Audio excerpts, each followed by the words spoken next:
Last వీకే madam clear చేసేశారు. నేనే sign చేయించాను. శేషు గారు మళ్ళీ సేమ్ బిల్ డేట్ చేంజ్ చేసి ఎందుకు ప్రిపేర్ చేయించారు? ఇంకా అర్థం కాలేదా అండి? ఫేక్ బిల్తో డబ్బులు కొట్టేయడానికి. మేడం సార్ తనని ఎంత నమ్ముతారు? ఇలా చేయడం ఏంటి? ఆడి ఫేసే కన్నింగ్ ఫేసు. నమ్మితేనే కదా మోసం చేయగలిగేది. ఈ విషయం వెంటనే సార్ వాళ్ళకి రిపోర్ట్ చేద్దాం, పదండి. ఆగండి. శేషు గారు వాసుదేవ్ సార్కి ఓన్ బ్రదర్. అలాంటి ఆయన మీద కంప్లైంట్ చేయడం అంటే అసలు వాళ్ళు ఎలా తీసుకుంటారో ఆలోచించారా? తప్పుని తప్పు అని ఎత్తి చూపించడంలో తప్పే ఉందండి. ఎంతైనా ఆయన వాళ్ళ ఫ్యామిలీ. సో దీనివల్ల జరిగే పరిణామాలు ఆలోచించాలి. లేదంటే మధ్యలో అనవసరంగా మనం బ్లేమ్ కావాల్సి వస్తుంది. అలా నూరుకుంటే మనల్ని నమ్మిన సంస్థని మోసం చేసినట్టే కదా. మీరు చెప్పకపోతే పోనీలేండి, నేనే చెప్తాను. ఆ బిల్లు ఇవ్వండి. నో, నా మాట వినండి. ఏంటి ఇవ్వరా? అయినా సరే చెప్తా.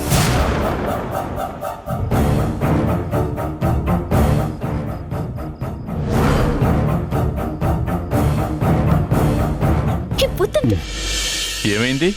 దేని గురించి గొడవ పడుతుంటున్నారు? ఏంటిది రాధా? మేడం అది చూపించు.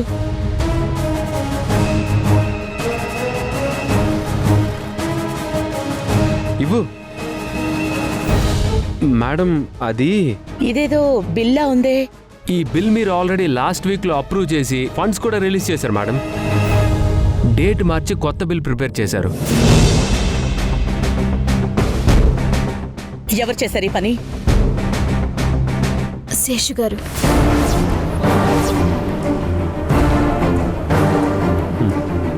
ఏంటి? ఏం జరిగింది? అందరూ సీరియస్గా ఉన్నారేంటన్నయ్య? ఈ బిల్స్ ఏంటి శేషు?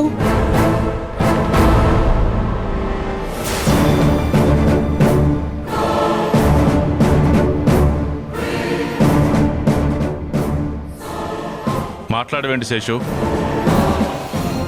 ఈ బిల్ మీ వదిన లాస్ట్ వీకే అప్రూవ్ చేసిందంట కదా, మళ్ళీ ఎందుకు ప్రిపేర్ చేశావు? ఇలా దొరికిపోయినేంటి? ఇప్పుడు ఎలా బయటపడాలి? మాట్లాడవేంటి శేషు? నీ మీద ఎంతో నమ్మకంతో నీకు బాధ్యతలు అప్పగిస్తే నువ్వు కూడా ఇలా అవకతవకలు చేస్తావా? ఈ బిల్లు నేను చేయలేదన్నయ్య. అయినా ఇది ఎవరిచ్చారు మీకు? మేమే సార్. అనుకున్నాను ఇది మీ నిర్వాహకమే అని తెలుసు. మీరా? అసలు మీరు నా క్యాబిన్లోంచి ఫైల్ ఎందుకు తీసుకున్నారు? మేం తీసుకోలేదండి. మీరు బిల్ ప్రిపేర్ చేయమన్నారని బంగారం సింగారం ఈ ఫైల్ మాకిచ్చారు. ఇది వాళ్ళ పన చబట మొహాలు నన్నే ఇరికించారు. అది విషయం. వాళ్ళకి అసలు చెప్పింది ఏది గుర్తుండదన్నయ్య. నేను సిటీ అవుట్స్కట్స్లో మనం కడుతున్న బిల్డింగ్కి సంబంధించిన బిల్లు చేయమంటే వాళ్ళు కన్ఫ్యూజ్ అయ్యి సిటీలో కడుతున్న బిల్డింగ్స్ బిల్లు చేసేసినట్టున్నారు.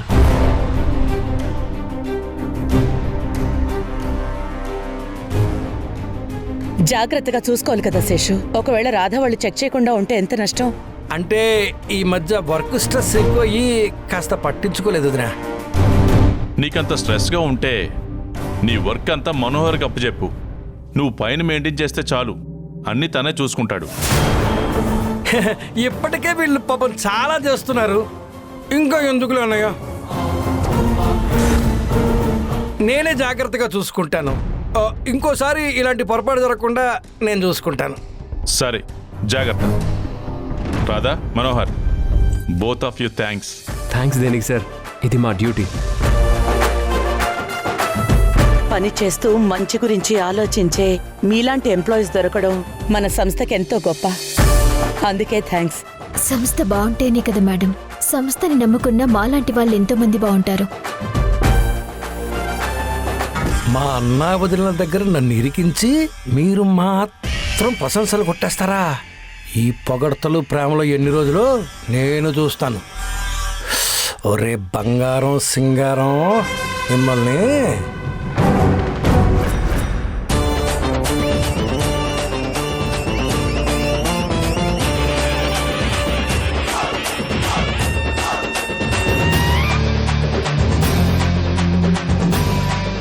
అమ్మయ్యా అమ్మయ్యా, అయిపోయింది. మీ మట్టి బుర్రలను తీసుకెళ్లి మ్యూజియంలో పెట్టాలరా. అసలు మీరు నా క్యాబిన్కి ఎందుకు వెళ్ళారు? ఆ బిల్ ఎందుకు తీశారు? నోరు తెరిచి మాట్లాడు. అంటే చెయ్యి దురద సార్. డబ్బులు లేక షాపింగ్ కి కూడా వెళ్ళట్లేదు సార్. అందుకే మీ క్యాబిన్ లో ఏమైనా డబ్బు దొరుకుతుందేమో అని వెళ్ళి వెతికాము. ఆ బిల్లు దొరికింది. ఇంతలో మన రాధా మనోహర్ వచ్చారు. ఏం కవర్ చేయాలో తెలియక ఆ బిల్లు సాకు చెప్పాం. ఆ బిల్లు చూపించి నాకు చిల్లు పెట్టారు కదరా మీ దుంపలు తెగ. మీకంతగా అవసరమైతే నన్ను అడిగితే నేను ఇస్తాను కదా. వారం నుంచి అడుగుతుంటే మీరు చెవునేసుకోవడం లేదు సార్. నాకు 1,00,000 పనులు ఉంటాయి. అన్ని గుర్తుంటాయా? మీకు గుర్తున్నా చెయ్యరు సార్. ఈ ఎదవ తెలివితేట్లేవో ఆ రాధా మనోహర్లని బయటికి పంపించడానికి చూపించండి. గుర్తుందిగా, మీకిచ్చిన 10 రోజుల్లో ఆల్రెడీ 4 రోజులు అయిపోయాయి. ఇంకో వారం రోజుల్లో వాళ్ళని ఎందులోనో కొందరో ఇరికించి పంపించలేదనుకో మీరు వెళ్ళాలి. సార్ ఆ! ఇలా ముష్టి మొహాలు వేసుకుని చూసినా ఏం లాభం లేదు. ఎప్పటికైనా చేతులకి పని చెప్పడం ఆపి బుర్రలకి పని చెప్పండి. అలాగే సార్. మీ వల్ల నేను ఇరుక్కుపోయాను. అన్నయ్య వదనలు ఇప్పుడు నా గురించి ఏమనుకుంటున్నారో ఏంటో. ఈ రాధా మనోహర్లు అంటే నాకు బాగా పెద్ద తలనొప్పి అయిపోయారు. సార్, వాళ్ళు మీకు తలనొప్పి అయితే మేమిద్దరం ఆ నొప్పిని పోగొట్టే బామవుతాం సార్. ఆహా. ఆ, ఇదే మా ప్రతిజ్ఞ. వారం రోజుల్లో వాళ్ళని ఎల్లగొడతాం.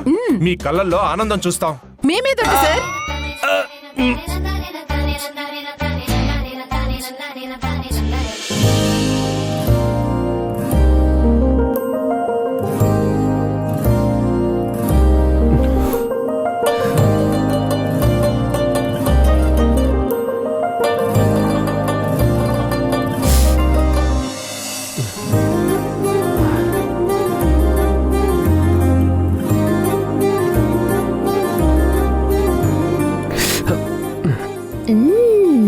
ఆహా, వావ్, టేస్ట్ అద్దరింది.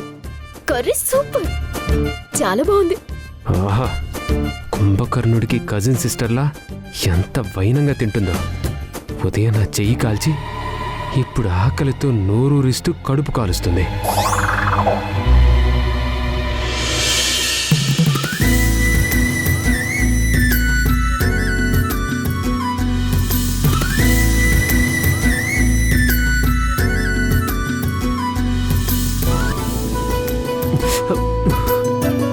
రాధా,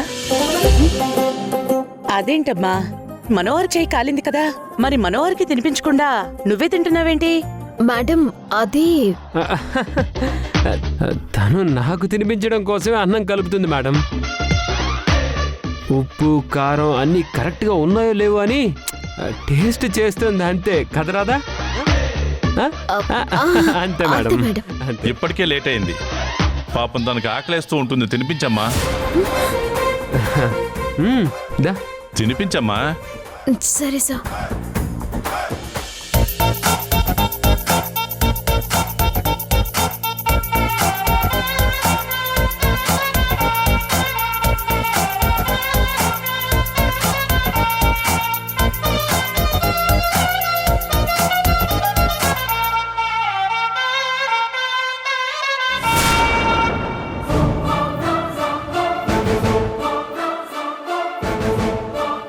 దీనమ్మ జీవితం.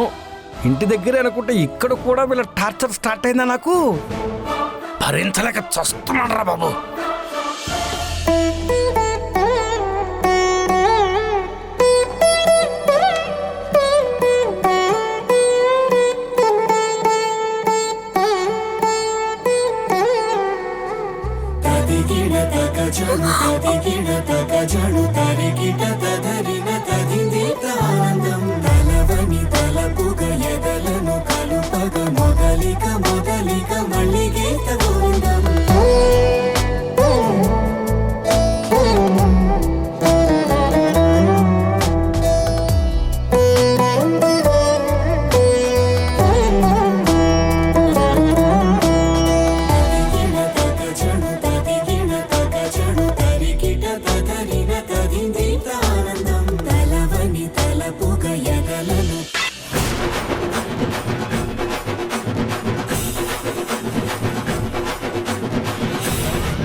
ఏ ఏంటిది? ఓ స్పూన్ పట్టుకోలేని వాడివి క్యాచే పడుతున్నావేంటి ఇప్పుడు? భోజనం తర్వాత ఫ్రూట్ తింటే చాలా మంచిదని. ఇందాక తినటానికి ఇబ్బంది పడుతున్నట్టు ఓవర్ యాక్టింగ్ చేసావు. అది రివెంజ్. నీ వల్ల నాకు చేయి కాలింది, అందుకే నీ చేత్తో తినిపించుకోవాలనే అలా చేశాను. You cheater, liar. నో, ఆమె చీటా లయన్. నా ముందు ఒక చిన్న రాబిట్, కుందేలు పిల్లవి. అందుకే ఊరికి కుప్పగొంతులేకు. అనుకున్నది ఒక్కటి అయింది ఒక్కటి. బోల్ తగ్గొట్టిందిలే బుల్బుల్ పిట్ట, బుల్బుల్ పిట్ట. నిన్ను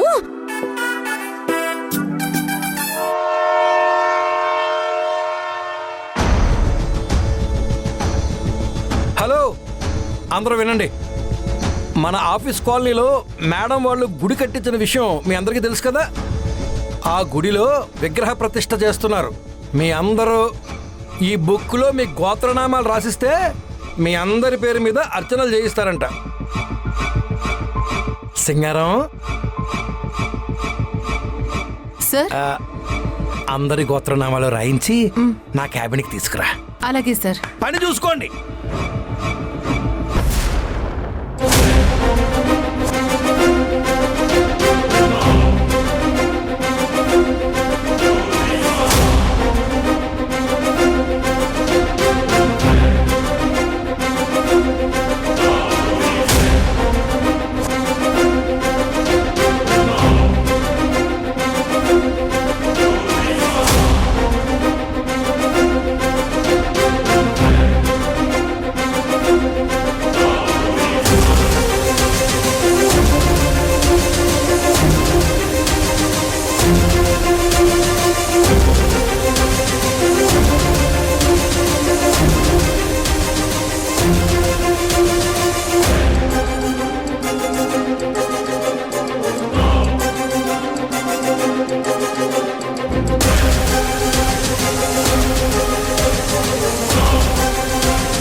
సార్, మీరు అడిగినట్టే అందరూ గోత్రనామాలు రాసిచ్చారు.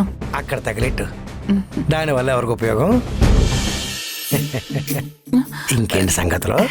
అర్జెంట్ పనుంది సార్. అర్జెంట్ పనుంది, మాకు లేవు మరి.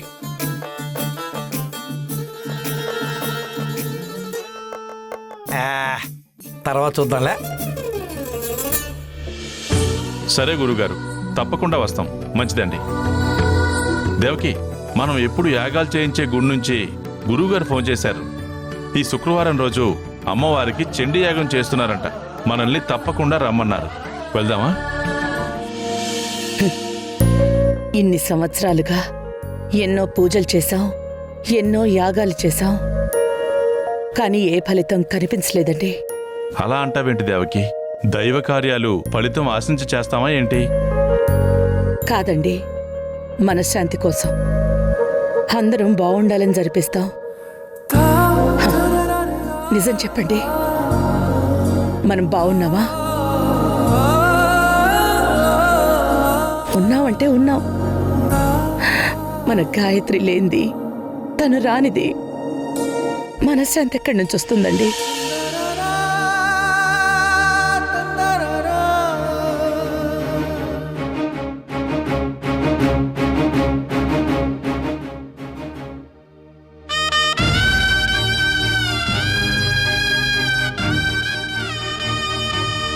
నీ బాధ నాకు అర్థమైంది దేవకి, కానీ ఏం చేస్తాం? ఏది ఎప్పుడు ఎలా ఇవ్వాలో ఆ దేవుడికే తెలుసు. మన పాపని మనకి దూరం చేసిన దేవుడే ఏదో ఒక రూపంలో మనకి దగ్గర చేస్తాడని మనం నమ్మాలి. ఏమో, మనం జరిపించే ఈ వ్రతాలు యాగాల వల్ల తను ఎక్కడున్నా సంతోషంగా ఉంటుందేమో. ఆ ఆశతోనే ఇవన్నీ జరిపిస్తున్నాం కదండి. ఈ వ్రతాలు యాగాలు చేయించిన ఫలితంగా మన గాయత్రి తిరిగి వస్తుందని అనుకుంటున్నాం. దేవుడు ఎందుకిలా పరీక్షిస్తున్నాడు? మేడం వాళ్ళకి గాయత్రి చాట తెలిసేలా చేయొచ్చు కదా.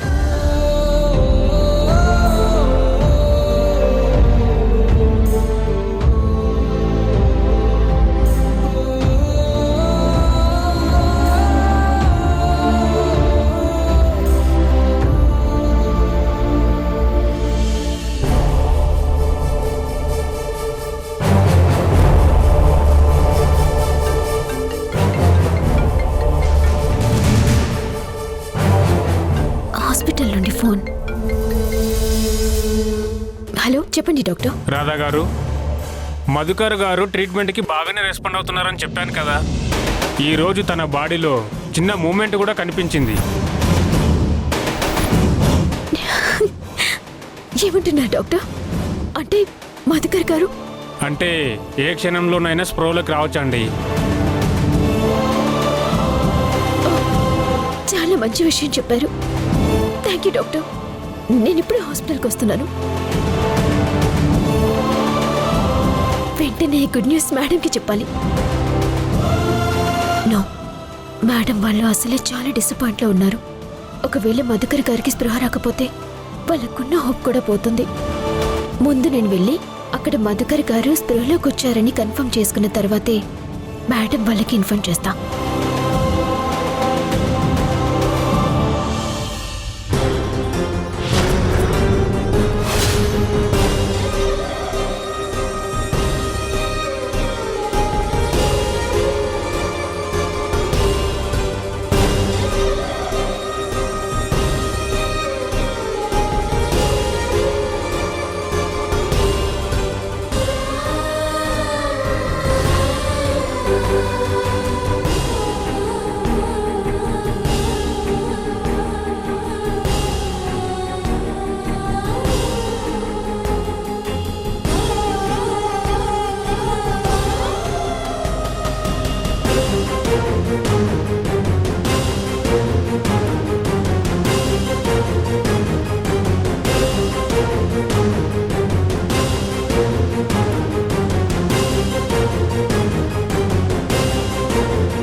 డాక్టర్, అతని స్పృహలోకి వచ్చారా?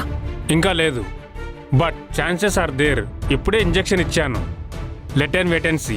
తన నుండి ఇంపార్టెంట్ ఇన్ఫర్మేషన్ ఏదో తెలియాలన్నారు కదా, అందుకే తను స్ప్రోలోకి వచ్చే టైంకి మీరు ఎవరైనా ఉంటే బాగుంటుందని మీకు ఇన్ఫార్మ్ చేశాను. Thank you doctor. వెల్కమ్. దేవుడి దయ వల్ల మధుకర్ గారు స్పృహలోకి రావాలి.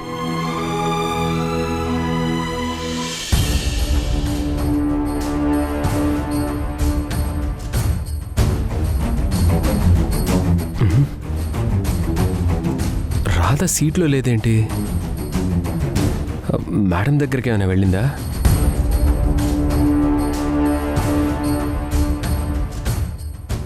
నెక్స్ట్ ఇయర్ స్టూడెంట్స్కి స్టైఫండ్ పెంచితే బాగుంటుందండి.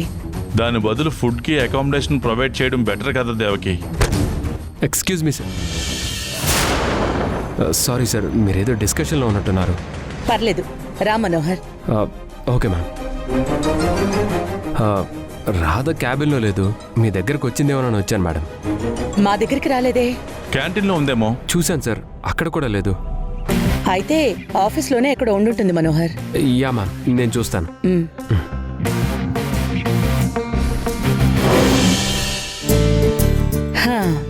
చూసారా, భార్య కనిపించకపోయేసరికి ఎంత కంగారు పడిపోతున్నాడో. కొత్తగా పెళ్ళయింది కదా, అలానే ఉంటుంది. కొన్నాళ్ళు పోయిందనుకో, భార్య కనిపించకుండా తనే పారిపోతాడు. అందరి భర్తల పరిస్థితి అదే కదా. మిమ్మల్ని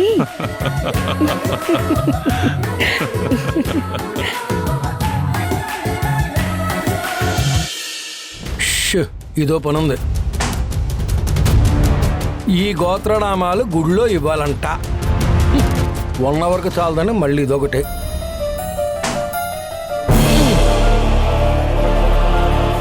కార్తీక మనోహరం, పైడిపాల గోత్రం. ఓకే, ఎం రాధ. తండ్రి పేరు నంద కిషోర్. ఇదేంటి తండ్రి పేరు రాసిందేంటి? భర్త పేరు కదా రాయాలి. గోత్రం గంగాధర గోత్రం. మనోహర్ ఎక్కడ? ఒరే మనోహర్, ఎక్కడున్నారు నువ్వు? కే మనోహరు, హైదరాబాదు. ఓకే. గోత్రం పైడిపాల గోత్రమా? ఇదేంటి పెళ్ళయ్యాక భర్త గోత్రమే కదా భార్యకి అప్లై అవుతుంది. ఈ అమ్మాయి వేరే రాసిందేంటి? పైగా తన పుట్టింటి వాళ్ళ పేర్లు రాసినట్టుంది. మనోహర్ గడు కూడా అంతే, సెపరేట్గానే రాశాడు. ఖచ్చితంగా ఏదో తిరకాసుంది.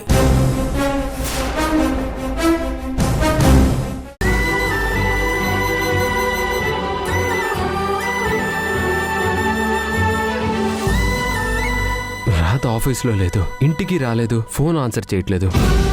అదిగో రాధొచ్చేసింది.